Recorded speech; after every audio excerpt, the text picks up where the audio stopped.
Be sure to check out Moll's new book, Seductive Tables for Two, right now at mollanderson.com. Now let's get back to the Gracie Award winner, Moll Anderson. Welcome back to the Moll Anderson Show. I'm so happy to have on the show award-winning journalist, lovemaking educator, and author of On Loving Women, James Moore. Hey, James.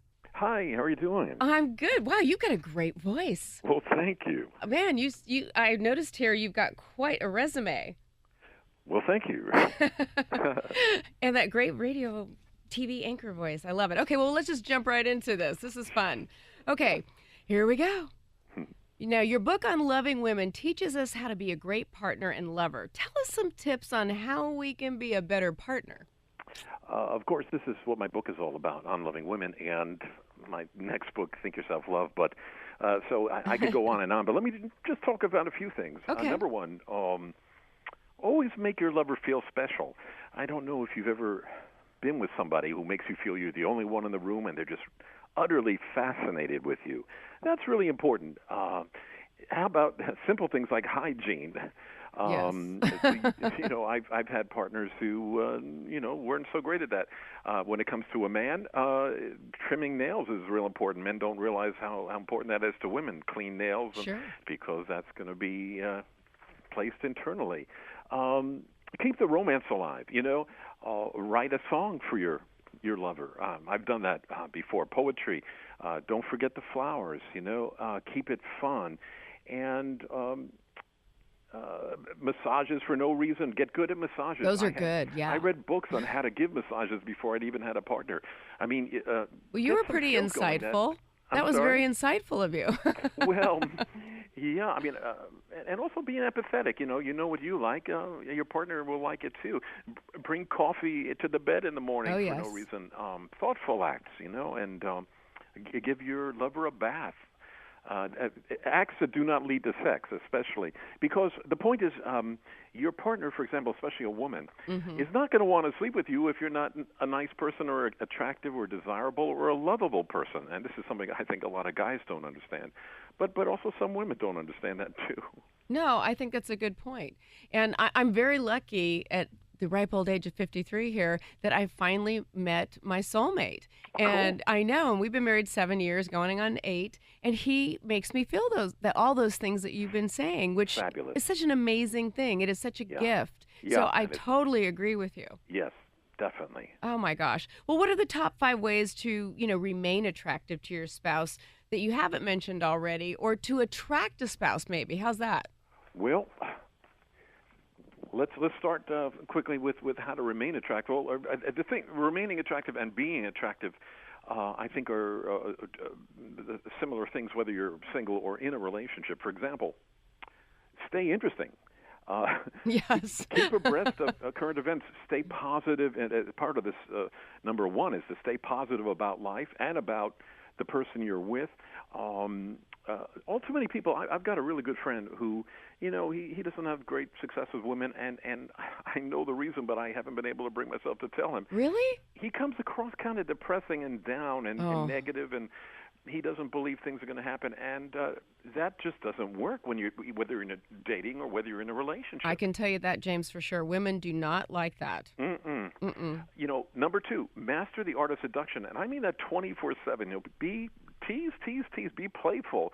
We're all about that here. And that goes for singles as well as when you're, people don't realize once you're in a relationship, and you're now 7 years into your relationship, it's especially important when you're 7 years, because the challenges, they talk about the 7-year itch, the challenges only begin when you get into a long-term relationship, as you know, because it can get dull if you don't watch out, if you get into routines. So you want to, if one way of keeping it interesting is to tease in new ways and make your partner anticipate something exciting at the end of the day, or maybe even the next day. Too many people, I think, only put on seduction, if they do it at all, just before they want to have sex, and that's just a mistake. You should be teasing your partner all day long. Number 3, be a perennial student of lovemaking. It's not lovemaking, and I. It's not just the act. That's for sure. Of sex, because the physical act should be about expressing love, and that creates love and a closer bond. But if you don't learn to be a great lover, and all too many people are not great lovers, it can grow dull. And although sex is not the most important thing in a relationship, it can become the most important thing in a divorce. Yes, that's so true. They always say that whatever it is that doesn't seem important, if you're not having sex, in the end, it's everything. Right. Number 4, be giving, sexually and otherwise. The worst thing is, men have their own ideas and women have their own ideas about what giving is. Mm-hmm. Many times it's oral sex. Right. And so be giving, but also be giving in your relationship. Don't count what you're doing and what you're, for example, if you're washing the dishes, don't complain about it. Do it lovingly. It's for the both of you. Number 5, be sensual. And if you're a woman, be sensual within femininity. Be glad to be a woman and embrace it and revel in it. Yay! I totally revel in it. I love it. There's nothing more attractive than that. Nothing. And people talk about body shapes and everything. That has nothing to do with sexiness or attractiveness. I've been with ladies who are all kinds of shapes, and it doesn't matter the shape. It matters what's going on between the ears, the brain, and the sensuality and the joy that person has of being who they are. No, I love that you're all about this, because this is, I talk about this in life and in home, about creating a seductive home and an environment that's sexy, that, evokes sensuality, Totally. The mood, the lighting, all of it. And I think it does make it more conducive for the whole atmosphere. It's like, I love to meet my husband at the back door with his favorite cocktail in my hand. There you go. And it makes him so happy. It's such a little thing. Right. But he enjoys it so much. And in turn, he'll bring me coffee in bed. So you are spot on. You are spot on. I love that. Cool. Go ahead. And artwork. I was just thinking around the house. You talk about a sensual house. Mm-hmm. For example, my father's an artist, and he's had friends who are artists. I've got sensual artwork around here, and I encourage my wife, for example, if she's I've had partners who like artwork of naked men.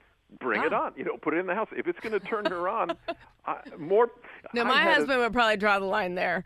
But you know what? He looks good enough that if I was going to put up naked men, it would be him. Well, there you go. I had a girlfriend years ago. We had found a sculpture. It was a rock that had a hole in it. It had water come in. It was like a fountain. Yeah. And it reminded her. She thought it was phallic. And it turned her on, so I bought the thing and I bet you did. Have no idea how great that made the relationship. It was continually turning her on. That's so cute. Oh my goodness. Well, what research besides your own life did you do for this book? Oh my goodness! For On Loving Women, I spent 8 years. I did loving women. I'm telling you, it was a scientific research. I was trained in scientific research, and I have my master's in journalism. I was an award-winning journalist. Yes, I saw. I actually was responsible.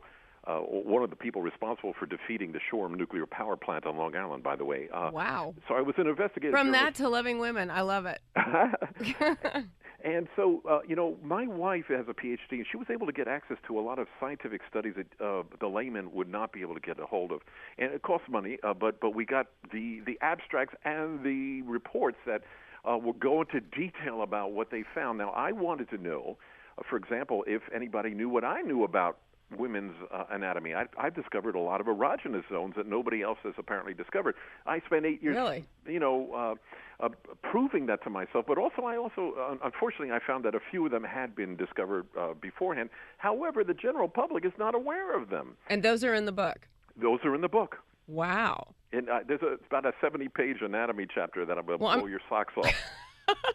Well, I'm not going to make you recite that, but I can tell you this. It will encourage everyone to go buy that book. That is for sure, On Loving Women. Now, is it available everywhere? It sure is. I know Barnes & Noble carries it. There's onlovingwomen.com has it, as well as another book that I work with 20 great ladies. One of my girlfriends put out a book of erotica, but I was the story development editor, and that's called Bearing It All, and you can get that on onlovingwomen.com as well. Awesome. That's a kind of a true 50 Shades of Grey. I like that. Well, we've talked a lot about that book around here, and of course the whole world's been talking about it. But I think people are going to be talking about On Loving Women by James Moore. I hope so. Well, I am so glad you joined us. Will you come back when we have more time? I'd love to. All right, James. Thanks so much. Thank you. Take care. Be sure to check out Moll's new book, Seductive Tables for Two, right now at mollanderson.com.